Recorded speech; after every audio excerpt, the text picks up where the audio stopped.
Forum FM. Radio Forum FM 105.8. Soyez les bienvenus à la radio Forum FM.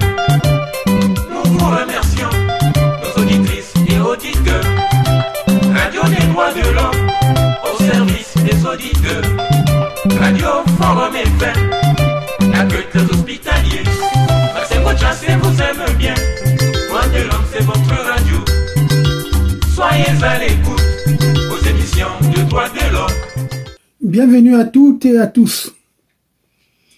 Nous poursuivons notre série d'émissions sur l'homme du 5 février 1979, Sassou Nguesso, l'homme qui est en train de lancer une fatwa contre Dabira, Norbert, le général, qui a d'ailleurs refusé d'endosser les assassinats du Beach de 1999.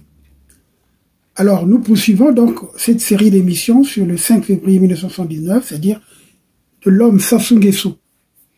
Après notre dernière émission, vous avez été très nombreux à me demander de vous parler de Sassou Nguesso. Je le ferai. Je voudrais me consacrer d'ailleurs sur la journée du 6 février 1979, le déroulement de cette journée où nous avons vu beaucoup de gens qui ont trahi Yombi. En tout cas, Sassou Nguesso avait tous les instruments du coup d'État sous la main. Yombi Opango, comme vous le savez, et comme nous l'avons également signalé, était dans l'incapacité d'arrêter Sassou Nguesso qui avait fait son coup d'État, qui avait assassiné Mariam Ngouabi. Parce que la journée du 18 mars, c'était la journée la plus déterminante. Si Sassou n'a pas commis le crime du 18 mars, comme il le dit lui-même, en accusant les autres, mais il est incontestablement l'homme qui n'a pas empêché ce crime et à qui celui-ci a vite profité parce que il n'y a pas de hasard. Il a bénéficié de la complicité et du silence coupable de certains compatriotes, notamment Tissé Tikaya, qui l'a apeuré, qui est rentré dans le bureau de Sassou en tremblant, parce que Sassou lui avait pointé sur la tempe son pistolet afin de signer l'acte numéro 005 PCT du 19 mars 1977, comme vous le savez, portant création du comité militaire du parti et fixant ses attributions au permanent du parti, qui était donc Tissé Zikaya, le numéro 2 de l'état-major spécial révolutionnaire après Ngouabi. C'est Jean-Pierre Tissé Zikaya à qui devait revenir la direction de l'État et du parti. Connaissant la capacité de nuisance de Sassou, Sassou donc va s'imposer auprès de Tister et imposera donc le comité militaire du parti et un état de siège. Et il va donc procéder à l'arrestation de plusieurs officiers. Et n'oubliez pas que l'article 2 de la décision fantomatique du comité central, qui institue d'ailleurs le comité militaire du parti, octroie des pleins pouvoirs à Sassou Nguesso pour préparer les obsèques nationales du président Mariam Ngouabi et ensuite pour coordonner les activités du parti, gérer les affaires de l'État et assurer la défense du peuple et de la révolution jusqu'à nouvel ordre, avant de refiler ça justement à Yombi. Sassou venait donc de gagner son pari, il faut le dire, et d'exécuter les directives de ses maîtres de l'extérieur qui étaient les Occidentaux. Alors, comme je l'ai dit dans la précédente émission, la haine de Sassou pour Yombi, Okoko et Baka et d'autres est tellement ancienne que celui-ci a fait attribuer son crime au Kouyou. En tout cas, les Congolais vont découvrir officiellement tous les membres du CMP à la fin du deuil de Mariam Ngouabi. C'est-à-dire, après les obsèques du 2 avril 1977. Entre-temps, la présidence de la junte militaire était entre les mains de Sassou.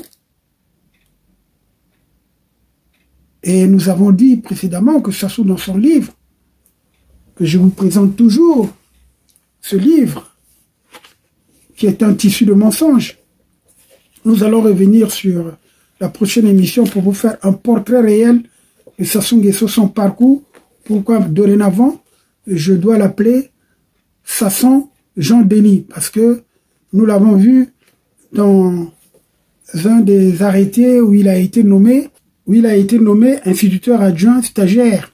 D'ailleurs, nous allons vous parler donc de Sasson Jean Denis, nommé donc par arrêté 2450 du 22 août 1961, dans la catégorie D des maîtres qui ont suivi leur formation au collège Raymond Paillet de Dolisie, la promotion de 1960-61. Donc, c'est pas Sassou Denis qui est porté, c'est Sasson Jean Denis. Et il était affecté à la Likwala Mosaka. Nous allons revenir sur cela. Et d'ailleurs, lorsque je veux faire le rapprochement avec son collègue, son camarade Mbungu Innocent à la Nyanga Loessé. Et d'ailleurs, il faut dire que Mbungu Innocent a été également aussi intégré dans ce qu'on appelle la réserve parmi les sous-officiers de réserve de la jeune armée congolaise en 1962. Donc c'est pour faire suite. Hein.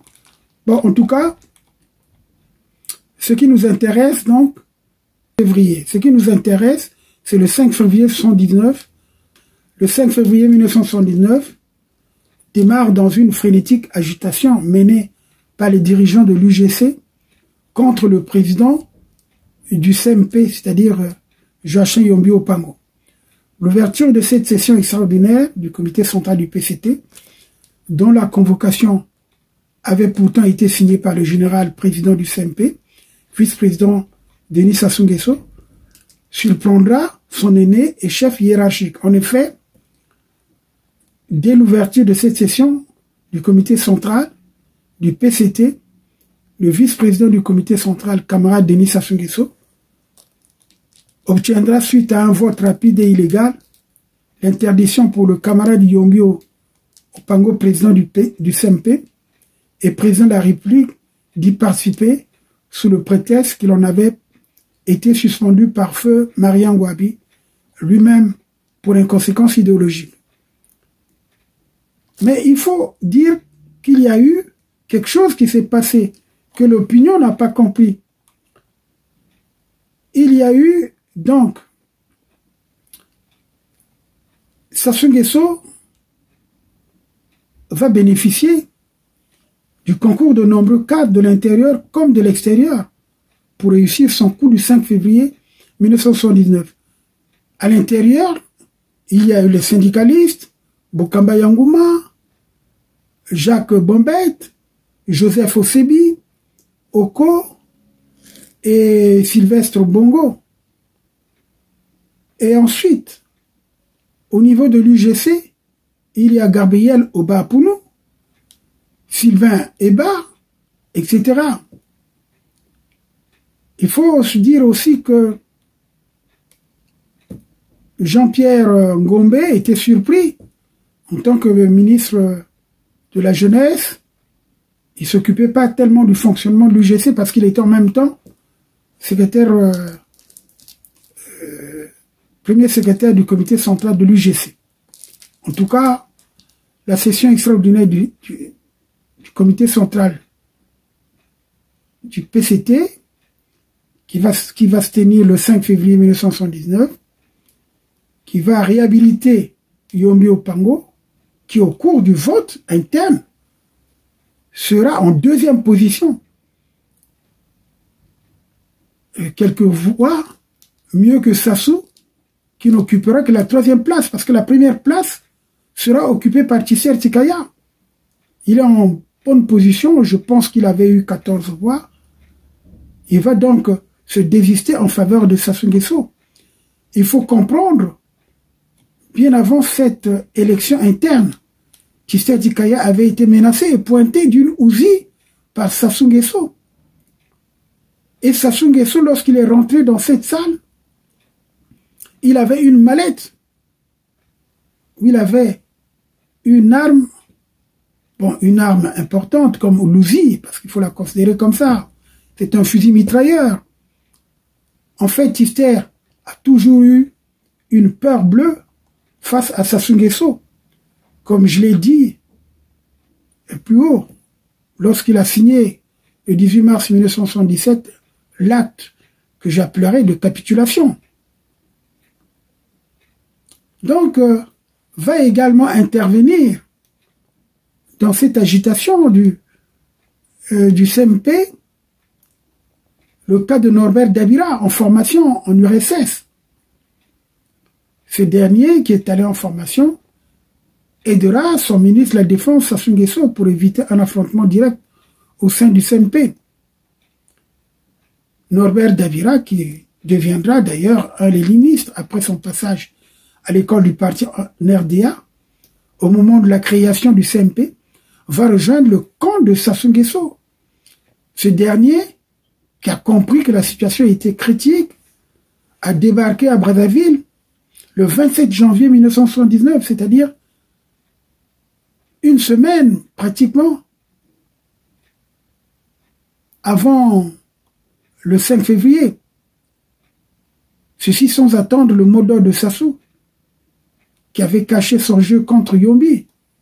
Les tendances donc au sein du CMP se présentaient ainsi. Le président du CMP, donc le général Yombi Opango, chef de file de la ligne droitière dite liquidationniste. Il y a eu le colonel Sassou Nguesso, chef de file de l'aile soi-disant novatrice et fidèle à la doctrine marxiste-léniniste du PCT, et donc fidèle continuateur du camarade Marien Gouabi assassiné par le même Sassou Nguesso.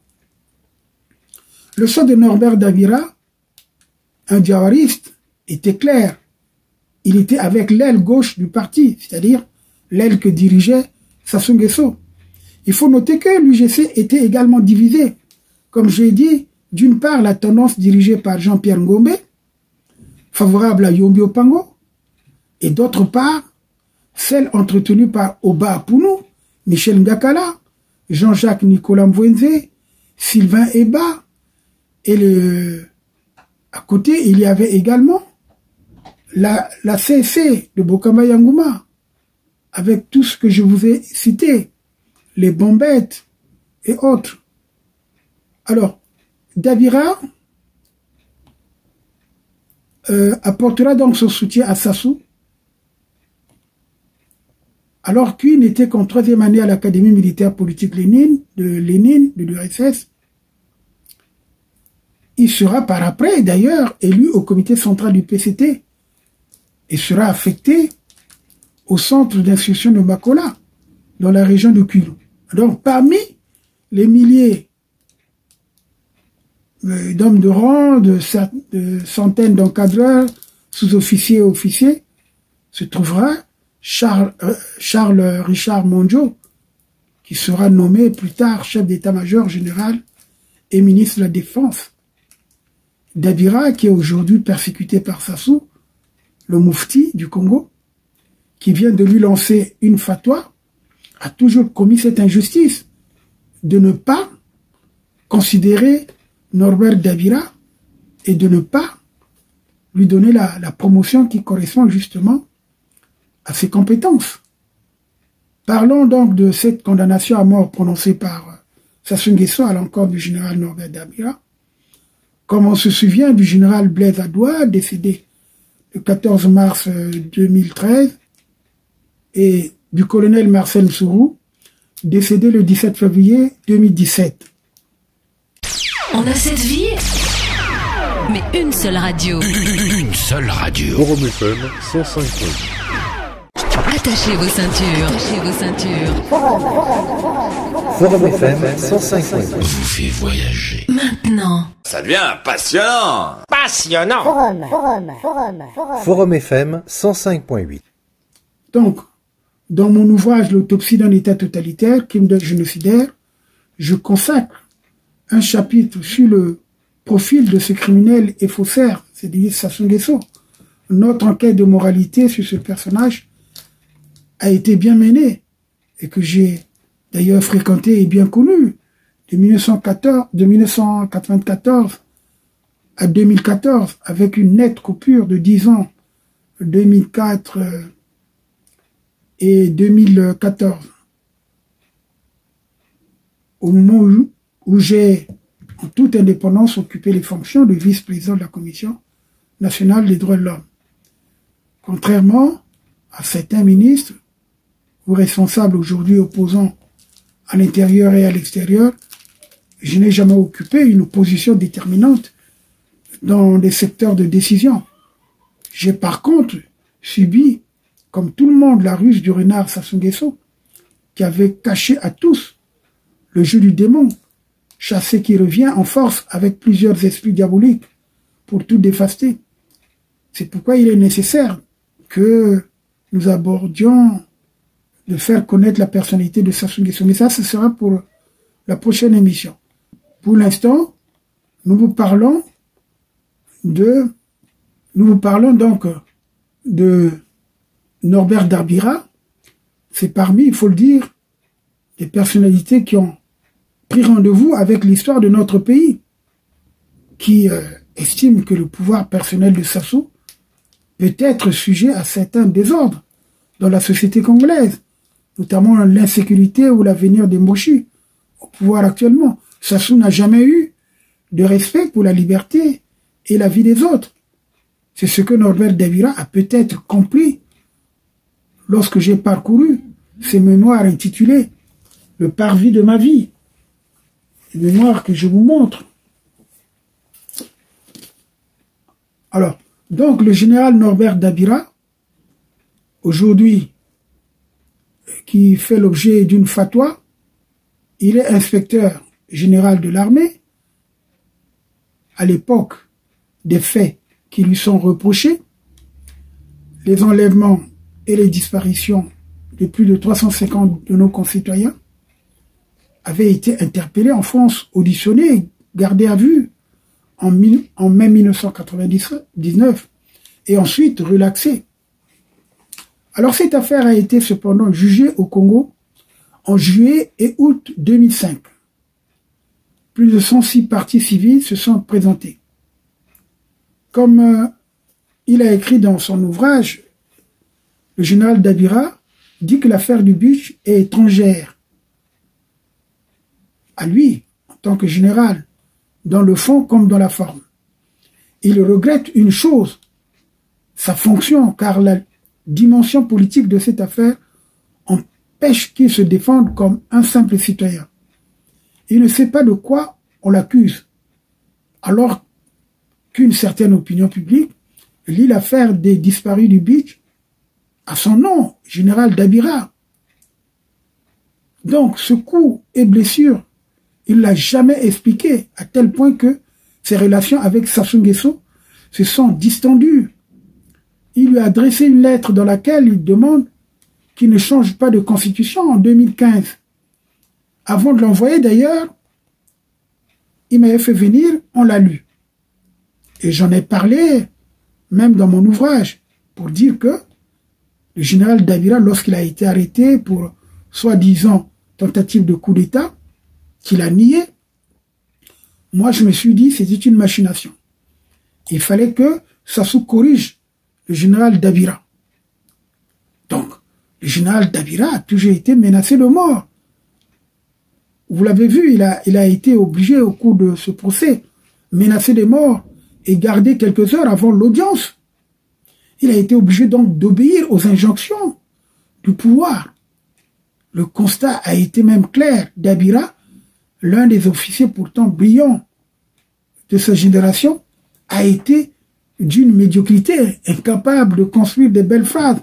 Pourquoi? Parce que il pensait à ce qu'on lui avait dit. Il ne pouvait pas se concentrer pour reprendre ce qu'on lui avait dit, parce que il sortait de la réalité.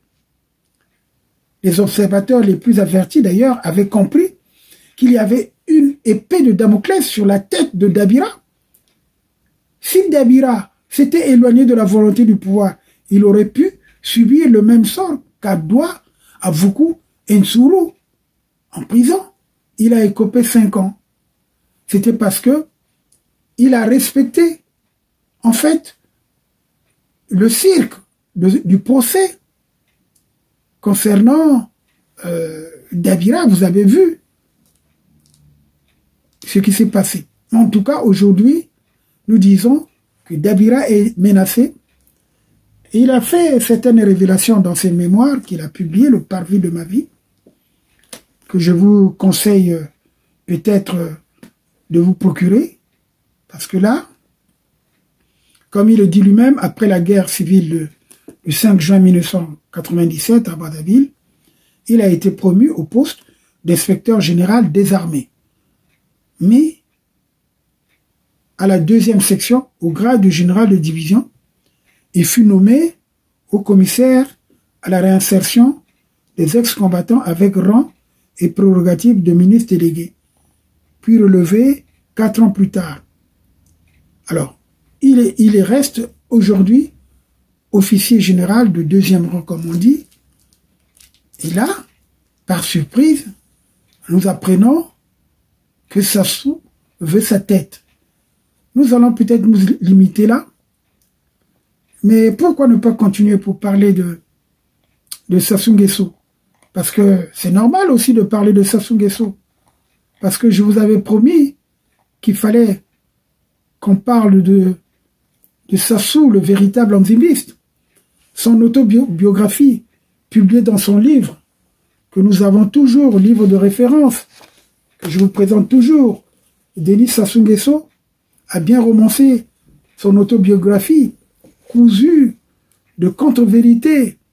L'anzimiste, menteur, tribaliste et chef de l'apartheid au Congo est l'agent des services français recruté en 62 à l'école des sous-officiers de Saint-Mexan en France par Jacques Coche-Faucard afin de faire échec à la désinformation et aux contre-vérités mentionnées dans sa biographie. Nous avons reconstitué, selon ses écrits, les publications officielles de la République du Congo. Il est bien né en 1943, comme il le dit lui-même dans le livre, dans le village de Dou, chef-lieu du canton de la cuvette est congolaise. Depuis les années 2010, d'ailleurs, Sassou a retrouvé la mémoire en mentionnant ses jours et mois de naissance. Désormais, il précise être né le 23 novembre 1943. Il était donc le dernier enfant de cette vaste famille. Son père Nguesso avait 6 épouses, sans donner des précisions d'ailleurs sur le nombre de ses frères et sœurs. Parlant de son père, il a appris grâce à lui que la franchise est une vertu plus efficace que la dissimulation. Nous allons en faire un triste constat, puisque à 10 ans, c'est l'âge où le jeune Denis Sassou, qui ne porte pas encore le nom de son père Nguesso, dont nombreux disent que c'est le père nourricier, comme l'a d'ailleurs confirmé le défunt Alphonse Koulati-Poiti. Sassou donc a quitté Edou pour la première fois lorsque il s'est rendu à pied dans cette école, distance de 100 km, comme il a raconté lui-même. Devenir écolier au temps de la colonie était un premier gage de réussite. L'école de son village, s'arrêtant au cours primaire, il devait donc se rendre à celle du chef-lieu de région pour poursuivre sa scolarité, jusqu'au cours moyen 2e année. Il fallait donc emprunter la piste qui traversait toute la plaine. Et je le cite, « Je n'avais d'autre mode de locomotion que mes jambes. C'est donc à pied, d'un bout à l'autre, que j'ai parcouru les 100 kilomètres qui me séparent du savoir. J'avais à peine 10 ans. C'est donc à la page 12 de son ouvrage que je vous présente que Sassou le dit. J'étais le plus jeune du groupe, mais c'était moi qui imprimais son rythme à la marche. Et ils me suivaient. J'étais leur cadet et pourtant j'étais à leur tête. Ces 2 jours m'ont marqué pour la vie. Marchant 100 kilomètres, j'avais grandi de 10 ans. Alors, c'est ce qu'il dit. En tout cas, nous relevons de ces faits. Finalement, le manque de clarté de son récit nous pousse à dire que le jeune Sassou Déni avait terminé à Edou son cycle préparatoire, c'est-à-dire le CP du primaire. Parce que l'école primaire contient 3 cycles, il faut le dire. Le cycle, ce qu'on appelle le CP, cycle préparatoire, et le CE, cycle élémentaire, et le CM, qui est le cycle moyen. Donc, le jeune Sassou, à 10 ans, donc, devait continuer son cycle élémentaire, CE, du primaire, ensuite le cycle moyen, ou cours moyen, CM1, CM2, comprenant donc 2 années, comme vous savez bien, à Fort-Roussé. Sassou ne pouvait donc pas ignorer que l'école primaire de cette époque comportait 3 cycles. Le cycle préparatoire au cours préparatoire CP, CP1, CP2. Le cycle élémentaire au cours élémentaire CE, C1, C2. Et le cycle moyen, au cours moyen donc, CM1, CM2. En réalité, aussi il faut noter que la localité de Fort-Roussé, devenue aujourd'hui Ouando, se trouve à moins de 85 km d'Edou, au lieu de 100 km comme il a dit. Avec les raccourcis, cela aurait pu faire raisonnablement moins de 60 km à parcourir en moins de 2 jours. J'en sais quelque chose pour avoir franchi à pied Luozi en partant de Luingui, Lumo, etc. Lors de ma traversée du pôle, pendant les 13 jours que j'ai passés en souffrance, en 2016, vous le savez bien. Donc, Sassou Déni, il a été déclaré admis au certificat d'études primaires élémentaires, le CEP, dans le centre de Fort-Roussé pendant la session du 10 juin 1956. Et d'ailleurs, parmi les 78 promotionnaires certifiés de Sassou se trouve Ndinga Antoine, qui est son oncle, né, lui, en 1941, futur ministre de l'Éducation. Mbere Grégoire, futur médecin de Sassou. Mundele Benoît Ngolo, futur ministre, né le 22 septembre 1943. Et Yeni Richard, Indira Elisabeth. Dans son ouvrage précité, Sassou Nguesso a mentionné qu'il est resté au collège normal de Dolisie jusqu'à 18 ans. Donc, en prétendant qu'il est sorti major de sa promotion du BPC, brevet élémentaire en poche. Et il se plaint, j'étais naturellement destiné à l'enseignement. Voilà. Mais mon professeur de lettres, Maurice Linder, originaire de la Savoie, en décida autrement. Il estimait que j'étais trop jeune pour être instituteur et que j'avais des aptitudes pour poursuivre mes études et m'encouragea à ne pas m'arrêter en si bon chemin et à aller m'inscrire au lycée de Brazzaville, au lycée Savonneau de Brazzaville. Nous étions en 1960 et l'indépendance venait d'être proclamée. Le lycée n'acceptait que 30 élèves, ceux dont les parents avaient des relations au gouvernement ou à l'Assemblée pouvaient bénéficier d'une intervention en leur faveur. Je ne connaissais personne. À l'inverse de certains camarades mieux lotis, je n'ai pas été pris. Bien que je fusse sorti premier du collège, je me suis vu répondre qu'il n'y avait plus de place. Comment protester? Ce fut la douche froide. Alors, ma déconvenue, mon dépit, furent à la mesure des espoirs que j'avais dans la poursuite de mes études. Je me suis retrouvé seul, marchant vers des quartiers populaires, révolté par une injustice aussi flagrante. En dépit de mes mérites, j'avais été rejeté sans possibilité de recours, fondé sur le passe-droit. Le système m'est apparu d'un coup parfaitement inique. Cette déception cruelle décida de mon avenir. La seule possibilité qui m'était offerte de continuer à étudier se révéla d'être l'armée. Alors, nous pouvons affirmer que Sassou Nguesso n'est qu'un menteur. Parce que il parle de 60.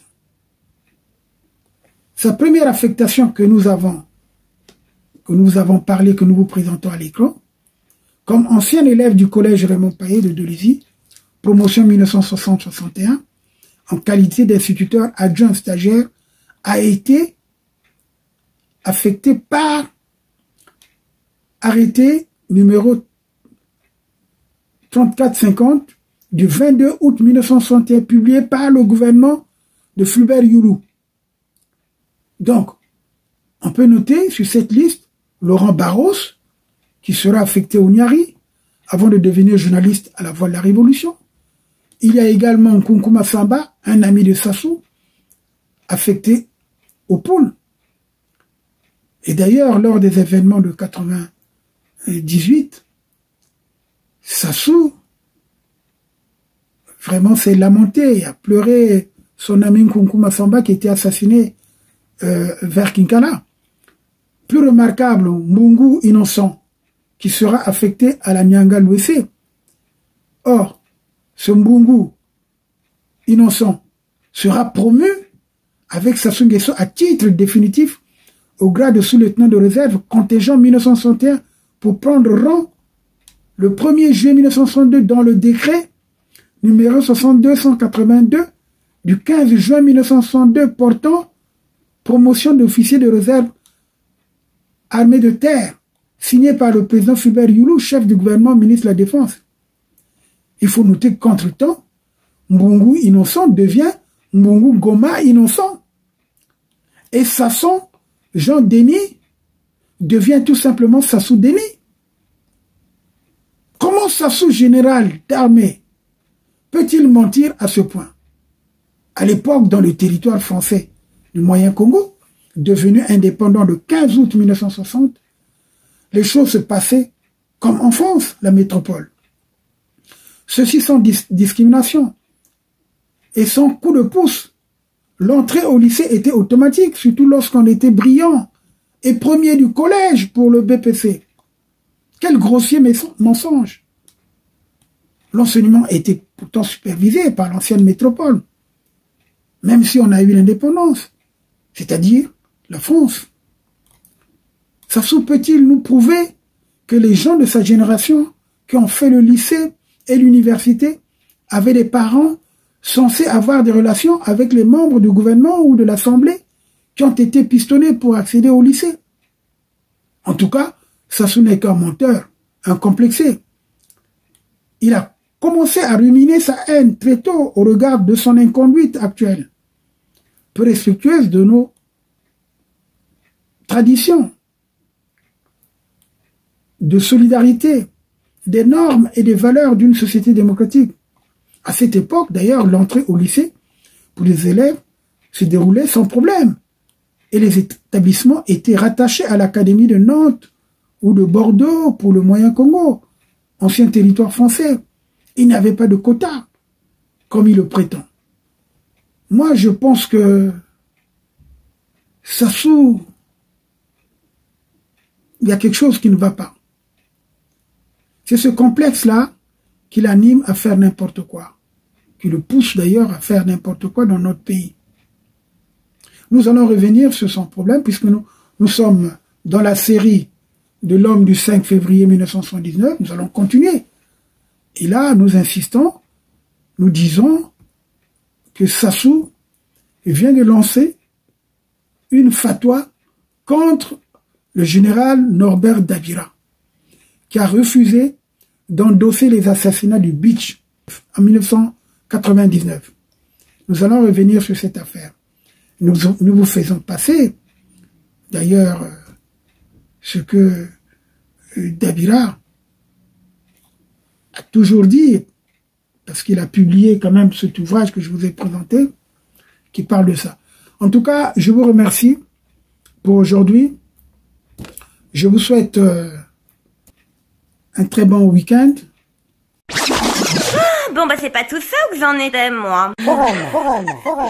Forum FM 105.8. Grand, géant, Génial!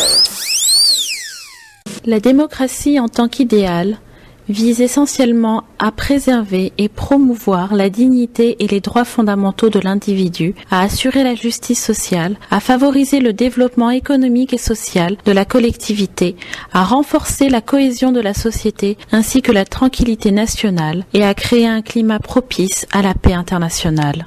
La démocratie exige le libre exercice de certains droits, comme la liberté d'expression qui respecte autrui. Forum FM 105.8. Moi, j'aime.